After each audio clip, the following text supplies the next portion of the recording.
महाराष्ट्रातील हिंगोली लोकसभा खासदार नागेश पाटील आष्टीकर दिल्लीहून त्यांच्या गावी परतले. त्यानंतर त्यांनी प्रसार माध्यमांशी बोलताना मतदारसंघाच्या कामासाठी आणि मतदारसंघाच्या विकासासाठी त्यांनी एकनाथ शिंदे यांच्या शिवसेनेत प्रवेश केला असल्याची माहिती दिली आहे. तसेच यावेळी आमदार अंबादास दानवे यांच्या टीकेला देखील त्यांनी उत्तर दिले आहे. मागील बऱ्याच दिवसापासून ऑपरेशन टायगरची चर्चा सुरू होती आणि याच्यातच ठाकरे गटाचे 6 खासदार यांनी काल शिंदे गटामध्ये प्रवेश घेतलेला. त्यामध्येच हिंगोलीचे खासदार नागेश पाटील आष्टीकर यांचाही समावेश होता आणि त्यांनी पक्षप्रवेश घेतल्यानंतर काल नांदेड येथे विमानतळावर त्यांचं जंगी स्वागत करण्यात आलं. आज ते त्यांच्या मतदारसंघामध्ये आलेले. आज त्यांचं जंगी स्वागत आहे. काय सांगणार, पहिलं मत काय असणार? मी आपल्याला सर्व चॅनलच्या माध्यमातून सांगितले आणि आता पण सांगतो की मी माझ्या सर्व कार्यकर्त्यांना, बऱ्याचशा कार्यकर्त्यांना विश्वासात घेऊनच हे सगळं पाऊल टाकलेलं आहे. त्यामुळं मॅक्झिमम लोक माझ्यासोबत आहेत आणि जे लोक माझ्यावर थोडे बहुत काही नाराज असतील त्यांना मी मनवण्याचा आता माझा प्रयत्न चालूच आहे. या 2-3 दिवसात मी सगळ्याची बैठक घेऊन त्यांच्या जे काही समज गैरसमज असतील ते काढेन. पण मी हे पाऊलच त्यांच्यासाठी उचललेलं आहे, त्यामुळं ते माझ्यासोबत राहतील असं माझं मत आहे. तुम्ही लोकसभा ठाकरे गटाकडून लढवली आणि त्याच्यातून विजय झाला, खासदार झाले, पण आता तुम्ही शिंदे गटामध्ये प्रवेश केला. नेमकं काय कारण आहे की जे ठाकरे गटाला सोडून शिंदे गटामध्ये प्रवेश? आम्ही बाळासाहेब ठाकरेच्याच पावलावर पाऊल टाकून चालतोय. मी कुठं काय वेगळ्या पक्षात गेलो, मी कुठं काय माझी विचारधारा सोडलेली आहे, मी त्याच्यासोबतच आहे. काल मतदारसंघामध्ये येताना काही तुमच्या कार्यकर्त्यांनी, जे जुने कार्यकर्ते, त्यांनी तुम्हाला झेंडे वगैरे दाखवून अडवण्याचा प्रयत्न केला. यावरती काय सांगा? अडवण्याचा प्रयत्न नाही केला. तुम्हाला माहिती आहे ते का 500-600 फूट तिकडे लांब एका गावाच्या दुसऱ्या रस्त्यावर उभे होते आणि संविधानिक पद्धतीने त्यांनी माझा निषेध केला. ठीक आहे, मला मान्य आहे आणि लगेच मी थांबणार सुद्धा होतो तिथं, पण पोलिसांनी विनंती केली की असं नका करू, कारण माझ्यासोबत फार मोठा ताफा होता गाड्याचा, वेगळी परिस्थिती झाली असती म्हणून मी पण त्यांचं ऐकलं आणि पुढे आलो. आणि त्याच्यानंतर मी त्याला फोन सुद्धा केला. त्यांचं म्हणणं होतं की पक्षाकडून फार आग्रह आहे की तुम्ही कमीत कमी झेंडे तरी दाखवून, आणि त्यांनी दाखवले. ठीक आहे, संविधानिक पद्धतीने त्यांनी माझा राग व्यक्त केला. ठीक आहे, मला मान्य आहे.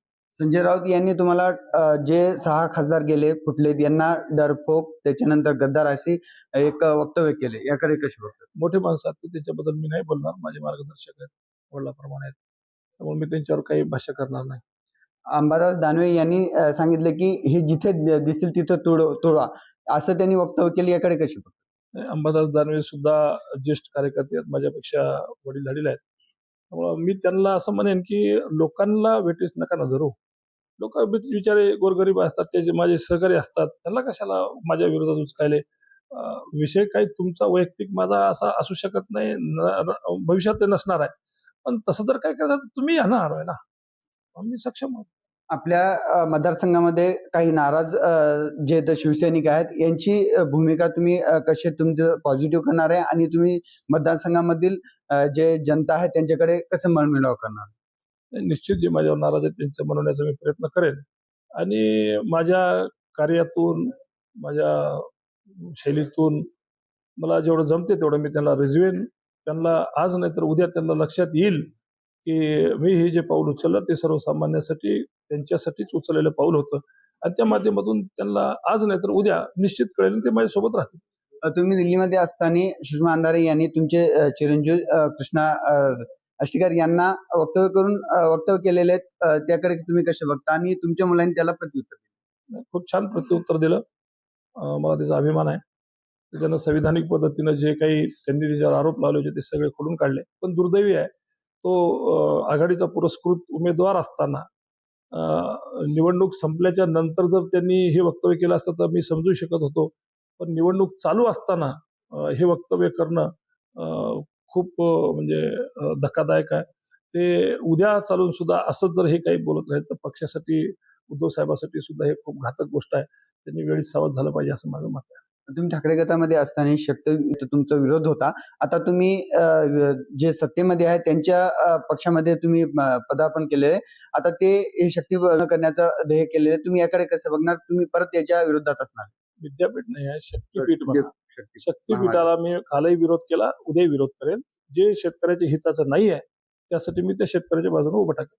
तुम्ही म्हणता की हिंगोली विधान लोकसभे याच्यासाठी आम्ही इथं आलेलो आहोत, इकडे हे केले, तर एक जर बघितलं तर त्यांच्याकडून आकडेवारी आलेली की 19 कोटी हे फंडमधून दिलेले, परंतु तुम्ही म्हणता की आतापर्यंत जे आहे तर निधी पुरेसा दिला नाही. नाही, तुमच्याकडे अर्धवट माहिती आहे ती. माझ्याकडे फक्त 7 कोटी रुपये शिल्लक आहेत आणि बाकीचा निधी जो आहे तो प्रोसेसमध्ये आहे. त्या खात्यातून ते वर्ग झाला नाही याच्यासाठी की काही कामं अपुरे असतील, काही कामं झालेली नसतील, असं असेल. आणि माझ्याकडे फक्त 7 कोटी रुपये शिल्लक आहेत आणि तिथले 5 कोटी रुपये ते आत्ता आलेले आहेत 1-2 महिन्यामध्ये, आणि 2 महिन्यापासून MP लॅडचं पोर्टलच बंद आहे. त्यामुळं हे आकर्षित तुम्हाला दिसला असेल आकडा, पण ते ऑलरेडी कामामध्ये गेलेले आहेत. तर बिलं मिळाले नसल्यामुळं, त्यांचं अर्धवट काम असल्यामुळं ते त्यांना प्राप्त झालेले नाहीयेत. तर हे होते नागेश पाटील अष्टीकर यांनी पक्षप्रवेश केल्यानंतर मतदारसंघामध्ये आल्यानंतर पहिल्यांदाच जे आहे तर MC न्यूजशी संपर्क साधला. आवेश शेख, MC न्यूज.